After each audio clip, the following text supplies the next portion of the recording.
I was not always excited about real estate. I started on the radio side. My high school had a radio station, and I was terribly, timidly shy.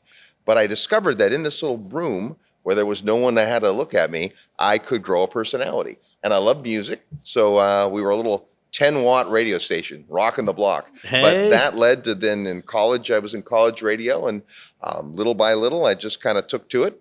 Perfect face for radio. We started the Real Estate Guys radio show 28 years ago. Wow, that's amazing. And the Real Estate Guys radio show started because you already had some experience on the real estate, or? Yeah, so that's a great question. I'd been selling real estate and investing in real estate for several years, and I had this radio background, and we were doing these interesting week-long trainings for real estate agents in California to get their license renewal, and we did those on cruise ships. So the Department of Real Estate requires the licensing in California is 45 hours every 4 years. So we would call these DRE at sea.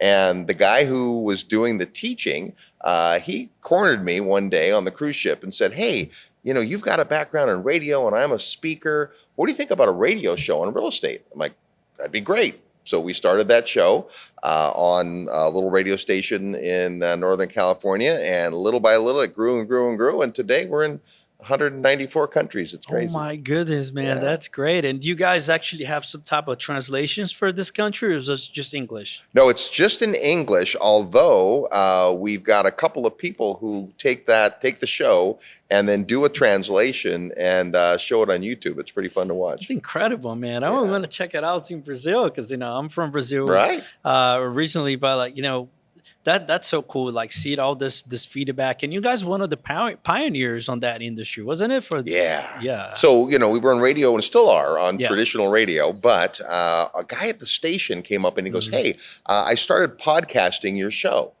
And at the time, I'm like, "What does that mean?" What is a podcast? Well, a podcast. It's mostly like college radio DJs playing mixtapes.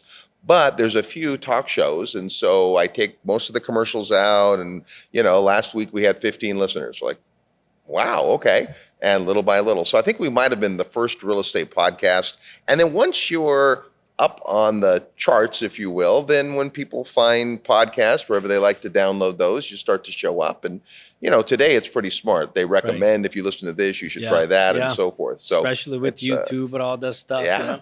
So you probably see guys like starting podcasts. It's like, we're the grandparents of the OGs in the podcast world. Yeah. Waking up to success. Now we're getting it started. This is the real grind. Everything you've been wanting, building an empire, no question. Talking about real estate, investing, making the millions, no stopping. While we sip on, go and make coffee.